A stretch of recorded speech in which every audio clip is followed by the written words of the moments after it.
ఈ రెసిపీ కోసం మనకి ముందుగా ఒక 2 కప్పుల మైదా పిండి తీసుకోవాలండి. ఆ తర్వాత పుల్లటి పెరుగైతే చాలా బాగుంటుంది. అది ఒక కప్పు లేదా కప్పున్నర. 2 కప్పులు మనం దగ్గర పెట్టుకొని పిండి బట్టి కొద్ది కొద్దిగా కలుపుకుంటూ ఉండాలి. కానీ కనీసం ఒక కప్పు మాత్రం ఖచ్చితంగా పడుతుంది. ఇందులో చాలా కొద్దిగా వాటర్ యాడ్ చేయాలండి, లేదంటే నూనె బాగా గుంజేస్తుందన్నమాట. అంటే బ్యాటర్ మనం పెరుగుతో కలుపుకుంటే సరిపోతుంది. అది నా మెయిన్ ఇంటెన్షన్. అయితే మనం పెరుగుని కొద్దిగా బీటర్ తీసుకొని కొంచెం వాటర్ యాడ్ చేసుకొని పెరుగులో దాన్ని కొద్దిగా పల్చగా చేసుకొని పుల్లటి పెరుగుని అలా యాడ్ చేసుకుంటూ కూడా చేసుకోవచ్చు, డైరెక్ట్గా వాటర్ కలిపే బదులు. ఇది ఒక టిప్ అనమాట. ఆ తర్వాత మీరు వీడియోలో చూస్తున్నారు కదా, పిండి కలిపే దాన్ని బట్టే మొత్తం టెక్నిక్ కూడా ఆధారపడి ఉంటుంది. అయితే ఇక్కడ ఒక విషయం అండి, ముందు రోజంతా నానబెట్టేసి నైట్ అంతా పులియబెట్టి పొద్దున్నే వేసుకోవడం అది ఒక రకం అనమాట. అది మనం రెస్టారెంట్స్లో చూస్తాం. మరి అప్పటికప్పుడు ఈవినింగ్ టైంలో పిల్లలకి ఏదైనా స్నాక్ లాగా తినాలనిపించింది, పోనీ బయట నుంచి గెస్ట్లు ఎవరైనా వచ్చారు, ఇన్స్టెంట్గా అప్పటికప్పుడు చేసేయాలనిపించింది అనుకోండి, ఎలా చేయాలనేది కొన్ని యూస్ఫుల్ టిప్స్ ఇక్కడ మనం మాట్లాడుకుందాం. అయితే ఇక్కడ ఆ పిండి కలిపే విధానం చెప్పాను కదా, కొద్ది కొద్దిగా పుల్లటి మజ్జిగ వేస్తూ చేత్తో చక్కగా మనం ఫస్ట్ గోధుమ పిండిని ఎలా తడుపుకుంటాం అలా పూర్తిగా గట్టిగా కూడా కాదు, అలా అని మళ్ళా శనగపిండిలాగా పల్చగా చేసేసుకోకూడదు. కొద్ది కొద్దిగా వేస్తూ జాగ్రత్తగా కలపాలి. కలిపిన తర్వాత దాన్ని ఒకసారి బాగా బీట్ చేయాలి చేత్తో. ఒక 5-6 సార్లు బాగా బీట్ చేసుకొని, చూసారా మీరు బ్యాటర్ కరెక్ట్గా ఇదే కన్సిస్టెన్సీలో వస్తేనే మీకు మైసూర్ బోండా నూనె పీల్చకుండా ఉంటుంది. అది మెయిన్ అనమాట. ఆ తర్వాత దీంట్లో ఏమీ లేదండి, జస్ట్ మూత పెట్టేసి ఒక 10 నుంచి 15 నిమిషాల వరకు మనకి టైం ఉంటే పక్కన పెట్టుకోవచ్చు. లేదండి మనకి ఇంకా కూడా టైం ఉంది అనుకుంటే ఒక అరగంట అయినా కూడా పర్వాలేదు. మీరు అరగంట తర్వాత వేసినా అలాగే వస్తాయి, మీరు 15 నిమిషాల తర్వాత పెట్టినా కూడా పెద్ద చేంజ్ ఏమి ఉండదు, చాలా పెద్ద చేంజ్ ఏమి ఉండదు, కొంచెం డిఫరెన్స్ ఉంటుంది, మినిమల్ డిఫరెన్స్ అంతే. సో మీ కంఫర్ట్ బట్టి మీకున్న టైం బట్టి మీరు ఇది యూటిలైజ్ చేసుకోవచ్చు. ఆ తర్వాత మనం 15 నిమిషాల తర్వాత ఏం చేయాలంటే రెండో యూస్ఫుల్ టిప్ అండి. ఇక్కడ ఈ టిప్స్ బట్టే మనకి కరెక్ట్గా రెస్టారెంట్ స్టైల్లో వస్తుంది. స్టవ్ మీద ఒక బౌల్ పెట్టుకొని ఆయిల్ మనం ఎప్పుడూ కూడా లోతైన మూకుడు కనుక పెట్టుకుంటే ఎక్కువ ఆయిల్ పోయాల్సిన అవసరం మనకు ఉంటుంది. ఫ్లాట్ బాటమ్ వెజల్ తీసుకున్నాం అనుకోండి, ఆయిల్ ఎక్కువ పై వరకు నింపాల్సి వస్తుంది. అలా కాకుండా అది ఎప్పుడు కూడా సేఫ్ కూడా కాదు. మనం లోతుగా ఉన్నటువంటి చక్కగా సి షేప్లో ఉన్నటువంటి మూన్ షేప్ అంటాం కదా, అలాంటి ఒక వెజల్ తీసుకుంటే మనకి కొంచెం లోతుగా ఉన్నప్పుడు ఆయిల్ తక్కువ పడుతుంది.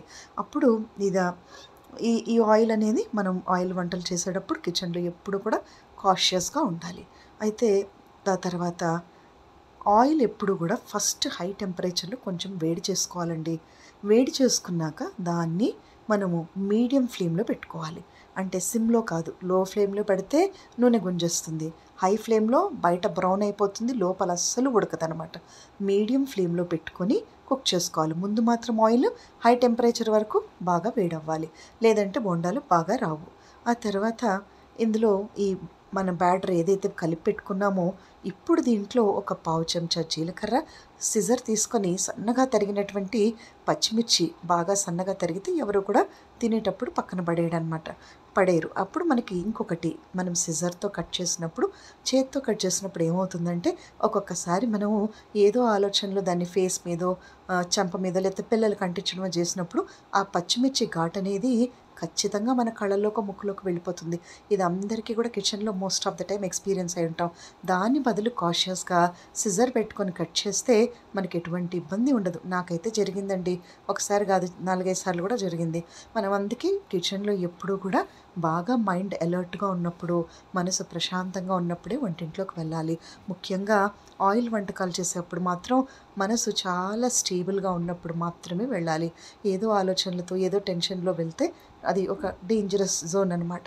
అయితే ఇంకొక విషయం ఏంటంటే, ఇందులో మనం జీలకర్ర కొద్దిగా పచ్చిమిర్చి యాడ్ చేసాం కదా, చేసినప్పుడు ఒక పావు చెంచాలో సగం అండి, పావు చెంచా, చిన్న చెంచా తీసుకోండి. మనకి చిన్న స్పూన్ మనం పోపు డబ్బాలో పెట్టుకుంటాం కదా, దాంట్లో సగం అంటే ఒక 3-4 చిటికలు మందమే, ఎక్కువ అక్కర్లేదు. కాకపోతే మరీ తగ్గిపోయినా కూడా బేకింగ్ సోడా, అది మనకి అప్పటికప్పుడు చేసుకున్న పిండిలో లోపల ఉడకదనమాట.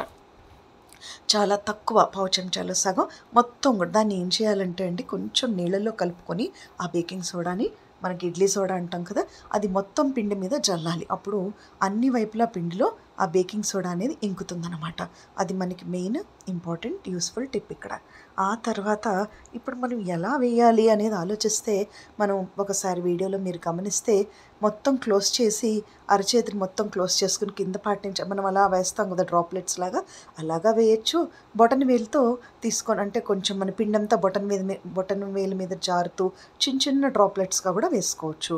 మనకి ఎలా వేసినా అవి మీడియం సైజ్గా, మనం వేసిన పిండి కన్నా కొంచెం లార్జ్ సైజులో వస్తాయి కాబట్టి మనం చూసుకొని వేసుకోవాలి. అయితే ఇంకొక విషయం అండి, కడాయిలో వాటికి బాగా స్పేస్ ఉండాలన్నమాట. ఒకేసారి 10-15 వేసేయకూడదు. ఒక్కసారి ట్రిప్కి 5 చొప్పున వేసుకుంటే కడాయి సైజ్ బట్టి అవి మొత్తం తిరగటానికి వాటికి ఒక ప్లేస్ అనేది కావాలన్నమాట. అప్పుడు అవి చక్కగా ఎన్లార్జ్ అవుతాయి. అలా చిన్నగా టైట్గా అలా ఉండకుండా చక్కగా ఎన్లార్జ్ అవుతాయి అన్నమాట. అది మెయిన్ ఇక్కడ మనకి పాజిటివ్ టిప్, మనకి మెయిన్ ఇంపార్టెంట్ టిప్ అనమాట. అయితే ఇవి వేసిన తర్వాత చక్కగా మీడియం ఫ్లేమ్లో గరిట తీసుకొని అలా వాటిని ప్రెస్ చేస్తూ ఉండాలి. ఆ ప్రెస్ అంటే హార్డ్గా కాదు, అది బౌన్స్ అవుతుందన్నమాట. ఆ స్లోగా గరిట వాటి మీద బోండాల మీద పెట్టి తిప్పుతూ ఉంటే చక్కగా వాటి షేప్, నార్మల్ షేప్ వాటికి వస్తుంది. ఆ తర్వాత అవి గోల్డెన్ బ్రౌన్లో ఉంటే చాలా బాగుంటుంది. ఇక్కడ ఒక ముఖ్యమైన విషయం అండి, మీకు అవకాశం ఉంటే ఇప్పుడు 500 టెంపరేచర్ అంటే మీడియం అనుకోండి, కొంచెం 300లో కూడా పెట్టుకొనైనా లోపల పచ్చిగా ఉండకుండా ఉండాలంటే కొద్దిసేపు మనం జాగ్రత్తగానే వేపుకోవాలి. ఇక్కడ మనం తొందరపడకూడదు, ఎందుకంటే లోపల ఇబ్బందిగా ఉంటుంది. అది మెయిన్ అనమాట. మనకు అనుభవం ఉందనుకోండి, చిన్న చిన్న డ్రాప్లెట్స్ మనం హై టెంపరేచర్లో పెట్టేస్తే 5 మినిట్స్లో అయిపోతుంది. బాగా అనుభవం ఉంటే ఎక్కడ కూడా హై టెంపరేచర్లో కూడా డార్క్గా అవ్వకుండా చక్కగా మనం చేయొచ్చు. కాకపోతే ఎప్పుడు అది ప్రిఫరబుల్ కాదు. మీడియం ఫ్లేమ్ అయినా పెట్టిన చిన్న చిన్న డ్రాప్లెట్స్ లాగా వేస్తే 5 నిమిషాల్లో మనకి ఒక 10-15 బోండాలు రెడీ అయిపోతాయండి. అది ఒక అనుభవంతోనే మనకు వస్తుంది. సో ఇక్కడ ఇంకొక కాషన్ టిప్ ఏంటంటే, ఫస్ట్ మీరు పిండంతా కలిపాక ఒక్క డ్రాప్లెట్ వేసి చూడండి. చిన్న డ్రాప్లెట్, పిండి వేస్ట్ అవ్వకుండా అది ఆయిల్ అబ్జార్బ్ చేస్తుందా, ఉప్పు సరిపడా ఉందా, అసలు మనం సోడా ఏమన్నా నూనె గుంజేస్తుందా. ఒకవేళ మనకి పొరపాటున సోడా ఏమన్నా నూనె గుంజేస్తున్నట్టు అనిపిస్తే ఇంకొక కప్పు మైదా పిండి దానికి యాడ్ చేసుకొని చక్కగా మళ్ళొక్కసారి పిండి కలుపుకొని ఇన్స్టెంట్గా చేసుకోవచ్చు. కాకపోతే బేకింగ్ సోడా ఎప్పుడు కూడా అప్పటికప్పుడు మాత్రమే వేసుకోవాలి. మనం తయారు చేసేటప్పుడు మాత్రమే బోండాల్ని మనం వేసుకోవాలన్నమాట. అది మనకి ఇంపార్టెంట్ టిప్ మనకి ఇక్కడ. ఆ తర్వాత మీరు గమనించారు కదా, డార్క్ అస్సలు అవ్వకుండా చక్కగా గోల్డెన్ బ్రౌన్లో జాగ్రత్తగా చేసుకున్నాను. నేను గమనించారా, నాకు ఎప్పుడు కూడా మనం తినే వస్తువులు బర్న్ అయిన అంటే మాడిపోయిన ఆ వాసన అంతా కూడా ఫుడ్కి వస్తుంది. తర్వాత మనకి ఆ కరెక్ట్ టేస్ట్ అనేది రాదనమాట. మనం మనసు ప్రశాంతంగా ఉన్నప్పుడు మనం వంటలు చేయగలిగితే ఏకాగ్రతతో రెసిపీ పాడవకుండా ఉంటుందండి ఆ క్వాంటిటీ. ఇది మనకి అందుకే కుకింగ్ అనేది ఫైన్ ఆర్ట్స్లో ఒక ఆర్ట్ అండి, అంత ఈజీ ఏం కాదు. తర్వాత ఇంకొక విషయం ఏంటి అంటే, ఇప్పుడు మనం వీటిని ఒక బౌల్ పక్కన పెట్టుకొని, మీకు కుదిరితే టిష్యూ పేపర్ పెట్టుకోవచ్చు, పెద్ద ఆయిల్ ఏమీ గుంజదు. మనం కలిపే విధానం బట్టి గట్టిగా ఉందనుకోండి పిండి, మరీ హార్డ్గా కాదండి, చూడండి ఎంత జారుతూ ఉంది, గట్టిగాను ఉంది మీడియంగా, చక్కగా ఆయిల్లో వేయగానే ఇలా అది తేలుతూ ఉంది. అలా మనం కలుపుకోవాలి పిండి. అదే ఎక్స్పీరియన్స్ అనమాట. ఒకవేళ మీరు కనుక హార్డ్గా కలిపారనుకోండి లోపల గట్టిగా ఉంటుంది, పలచగా కలిపితే అలా ఆయిల్ గుంజేస్తుంది. ఈ 2-3 విషయాలు కొంచెం మనం ఎక్స్పీరియన్స్ అవ్వాలి. ఒక 2-3 సార్లు చేస్తే మీకు కూడా వచ్చేస్తుంది. తెలియని వాళ్ళ కోసం చెప్తున్నానండి, తెలిసిన వాళ్ళతో ఇగ్నోర్ చేయండి. దీనికి కాంబినేషన్గా పల్లీ పచ్చడి ఉంటుందండి, చాలా బాగుంటుంది. రాయలసీమ పల్లీ పచ్చడి అంటే దాంట్లో వాళ్ళు పచ్చి వెల్లుల్లిపాయ, పచ్చి ఉల్లిపాయ వేస్తారండి వేయించిన పల్లీల్లో.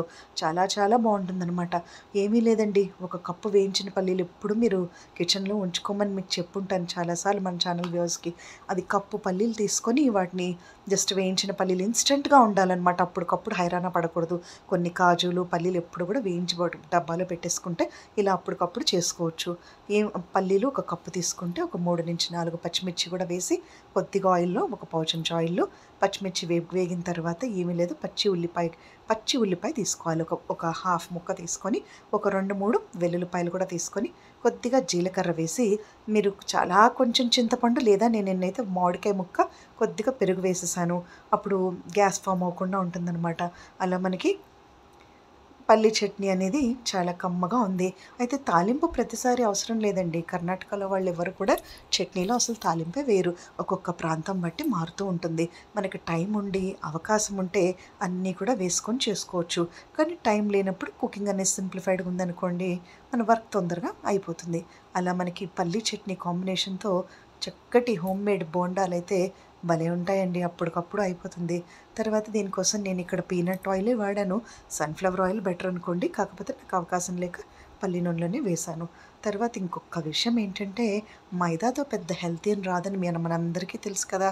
మన ఛానల్ ఎక్కడ కూడా న్యూట్రిషన్ ఛానల్ అని నేను ఎక్కడ మెన్షన్ చేయలేదండి. నాకు ప్యాషన్ కుకింగ్ అంటే చాలా ఇష్టం. తర్వాత మనం తీసుకునే ఆహారంలో న్యూట్రిషన్ వాల్యూస్ నేను చెప్తూ వచ్చాను. బికాజ్ ఐయామ్ ఏ డాక్టర్ కాబట్టి. కాకపోతే ఏంటంటే ఎప్పుడైనా కూడా అకేషనల్‌గా తీసుకోవచ్చు. Not regularly. Not at all regularly. ఎప్పుడైనా ఒకసారి మనకు తినాలనిపిస్తే మనం తీసుకున్న నెక్స్ట్ మీల్ ఇమ్మీడియేట్‌గా క్యాలరీ డైట్ ఎక్కువగా ఉన్నప్పుడు తీసుకున్నప్పుడు ఇమ్మీడియేట్‌గా హై ఫైబర్ డైట్ లేదా మునగాకు, గ్రీన్ టీ, ఇంకా కొంచెం మన జొన్న జావ, రాగి జావ లేదంటే ఓట్స్ అలా తీసుకొని నెక్స్ట్ మీల్‌ని మనం అలా ఫుల్‌ఫిల్ చేసుకోవచ్చు. కాబట్టి anything eaten excess is always harmful. 1, 2, 3 వరకు కూడా ప్రాబ్లం లేదు. ఒకవేళ మీరు ఎటువంటి డిసీజ్ కనుక మీరు ఇల్ హెల్త్‌లో లేకపోతే ఒక 4 బోండాల వరకు ఓకే అండి. ఒకవేళ మీకేదన్నా హెల్త్ ఇష్యూ ఉంటే గనక అది డాక్టర్స్ అడ్వైస్‌తో మీరు తీసుకోవచ్చు. ఓకేనా? ఇది ఎందుకు మనం ప్రతిసారి కాషన్ మెన్షన్ చేస్తున్నామంటే మైదాలో అసలు ఏమీ పెద్ద హెల్త్ ఉపయోగపడేవి ఏమీ ఉండవండి హానెస్ట్‌గా చెప్పాలంటే. ఏదో నోటికేదన్నా అలా సరదాగా తినాలనిపించినప్పుడు తినటానికే బావుంటుంది. అలా మనల్ని చూసి చాలామంది ఇన్‌స్పైర్ అవుతారు కదా! మనమే ప్రాపర్‌గా గైడ్ చేయకపోతే ఇంకా వాళ్ళు మిస్‌గైడ్ అయిపోతారని చెప్పడం మాత్రమే. నేను తింటానండి. అప్పుడప్పుడు నాకేమైనా ఈవినింగ్ టైంలో తినాలనిపించినప్పుడు చక్కగా మైసూర్ బోండాలు, బజ్జీలు నేను తింటాను. బట్ దానికి తగ్గట్టుగా మళ్ళీ ఇమ్మీడియేట్‌గా కూడా నేను దాని సొల్యూషన్ చూసుకుంటాననమాట. ఇది చాలా ఇంపార్టెంట్. ఇంకొకటేంటంటే మనం ఇందులో ఉల్లిపాయలు కనుక సన్నగా బాగా స్లైసర్ తీసుకొని సన్నగా తరిగేసి ఎక్కువ ఉల్లిపాయలు వేయాలి. ఒక కప్పు బ్యాటర్‌కి ఇదే బ్యాటర్‌కి ఒక కప్పుడు సన్నగా తరిగినటువంటి ఉల్లిపాయలేస్తే ఉల్లిపాయ బోండాలాగా కూడా బావుంటుంది. దీనికి కాంబినేషన్‌గా ఈవినింగ్ స్నాక్ అనుకోండి లేదా బ్రేక్‌ఫాస్ట్ అనుకోండి, కొద్దిగా వేడి వేడి కాఫీ ఒక కప్పు. అది కూడా కాఫీ కూడా పెద్ద ప్రిఫరబుల్ ఏం కాదండి. ఏదో మనం టేస్ట్ బడ్స్ ఇచ్చాడు కదా దేవుడు. ఎప్పుడైనా ఏదైనా అనిపిస్తే సరదాగా ఒక కప్పు కాఫీ, 4 మైసూర్ బోండా, పల్లి చట్నీతో ఆ ఈవినింగ్ అయిపోతుంది. అలా లేదా మార్నింగ్ బ్రేక్‌ఫాస్ట్ కింద. ఇలా మనం అన్నీ కూడా యూస్‌ఫుల్ టిప్స్‌తో మనం మైసూర్ బోండాని ఇలా చేసుకోవాలి. కానీ నేను కోరుకునేది ఒక్కటే అండి. మన కుకింగ్ ఛానల్ ద్వారా ఆన్ స్క్రీన్ మనం ఎంత కంఫర్టబుల్‌గా ఎక్స్‌ప్లెయిన్ చేస్తున్నామో, మనం స్క్రీన్ ఆఫ్ అయిన తర్వాత కూడా మీరు కిచెన్‌లో అంతే కంఫర్టబుల్‌గా ఫీల్ అవ్వాలండి. అది నేను కోరుకునేది. మీ అందరి నుంచి నేను కోరుకునేది అదొక్కటే. తర్వాత మీ తరపు వాళ్ళు కానీ, మీ ఫ్యామిలీ మెంబర్స్ కానీ, ఈ బ్యాచిలర్స్ కానీ, కొత్తగా వంట రాని వాళ్ళకి కనుక మీకు మన ఛానల్‌లో ఏదైనా ఒకటి బాగా అనిపిస్తే తప్పకుండా షేర్ చేయండి. తర్వాత ఇంకొక చిన్న విషయం. ఇది మన కుకింగ్ పార్ట్ అనేది అయిపోయింది. ముఖ్యంగా నేను ఫీల్ అవుతుంది ఏంటి అంటే, ఇప్పుడు సబ్స్క్రిప్షన్ అనేది పెరిగితే వాచ్ అవర్స్ పెరిగితే కరెక్టే. అయితే ఇంకొక విషయం ఏంటి అంటే, సబ్స్క్రిప్షన్ మీరు ఒక్కళ్ళు ఇస్తే సబ్స్క్రిప్షన్ మీరు ఇయర్స్ టుగెదర్ ఛానల్ని యూటిలైజ్ చేసుకోగలరు. అదే మీరు ఆ ఒక్క సబ్స్క్రిప్షన్ ఇవ్వకపోతే ఛానల్ ఇయర్స్ టుగెదర్ ఎలా రన్ అవుతుందండి? సో మీరిచ్చే ఒక్క సబ్స్క్రిప్షన్ మీకు ఇయర్స్ టుగెదర్ బెనిఫిట్ ఇస్తుంది. అదే మీరిచ్చే ఒక subscription years together channel run అవ్వటానికి యూట్యూబ్లో కుకింగ్ ఛానల్ వాళ్ళకి ఉపయోగపడుతుంది. సో ఇదొక మంచి మ్యూచువల్ అండర్స్టాండింగ్ అనమాట. So please subscribe the channel. తప్పకుండా కొత్తగా వచ్చింది ఒక ఛానల్లో ఇది ఛానల్ డేస్ గడుస్తున్నా కొద్దీ లైక్స్, సబ్స్క్రిప్షన్, వాచ్ అవర్స్ ఇది బేస్ చేసుకునే కదా ఈ ఛానల్ రన్ చేయగలం మనం. సో ఇంకొకటి ఏంటంటే ఇలా మనకి సబ్స్క్రిప్షన్స్ వస్తూ ఉంటాయి, పోతూ ఉంటాయి. ఇది ఒక కాంపిటేటివ్ వరల్డ్ కదా! మిలియన్ వ్లాగ్స్ ఉంటాయి. అందులో మన వ్లాగే చూడాలని ఏముంది చెప్పండి? కొద్దిగా టైం పడుతుంది. ఇయర్స్ గడిచినా కొద్దీ, కాలం గడిచినా కొద్దీ ఒకసారి మన ఛానల్కి అలవాటు పడ్డ వాళ్ళు మళ్ళీ చూస్తూనే ఉంటారు. తర్వాత మనకి బిగినర్స్కి మాత్రమే ఆ బాధ అనేది ఉంటుంది. తర్వాత మన ఛానల్ చూసారు కదా, అందరికీ 5,48,000 మెంబర్స్ అండి. కేవలం 7 నెలల్లో మార్చ్ 16th మన ఛానల్ స్టార్ట్ అయింది. ఈ మార్చ్ 16థ్‌కి 1 ఇయర్ అవుతుంది కదా! అయితే నేను యూట్యూబ్లో వర్క్ చేయడం మొదలుపెట్టింది ఒక 6 మంత్స్, 7 మంత్స్ మాత్రమే. అందులో ఈ 5,50,000 వ్యూస్ రావడం అంటే మామూలు విషయం కాదండి. ఆ తర్వాత అంటే అంత ఎఫర్ట్ ఉంటుందని చెప్పడం. దీంట్లో సబ్స్క్రిప్షన్ కూడా చక్కగా పెరుగుతున్నాయి కదా! మీ అందరి బ్లెస్సింగ్స్‌తో వ్యూస్ పెరుగుతున్నాయండి షార్ట్స్‌కి. కానీ రోజు రోజుకి రెస్పాన్సిబిలిటీ కూడా పెరుగుతుందండి వ్యూస్‌తో పాటు. అది ఒకటి నేను ఆలోచిస్తున్నాను. More the views, more the responsibility కదా! తర్వాత మీ అందరి బ్లెస్సింగ్, సపోర్ట్ మనకి ఛానల్‌కి ఉందనుకోండి, నేను ముందుకు వెళ్ళగలుగుతాను. ఇంకొక మనందరం మన ఫ్రెండ్స్ కోసం, నా వ్యూవర్స్, నన్ను ప్రేమించే అభిమానుల కోసం, ఈ యొక్క ఛానల్‌ని ఇష్టపడుతున్న వాళ్ళకి ఒక్క హంబుల్ రిక్వెస్ట్ ఒకటేంటంటే నేను మీతో చెప్పుకుంటున్నాను. ఇప్పుడు ఒక కామన్ మ్యాన్, ఒక ఎఫర్టబుల్ ప్రైస్ లేని ఒక పూర్ పర్సన్ కానీ, ఒక లేమ్యాన్ కానీ, మనకి ఎవరో ఆకలితో బాధపడుతున్నారండి. వాళ్ళకి మనం ఏదన్నా చేయాలనిపిస్తుంది. ఎంతమందికి చేయగలం చెప్పండి?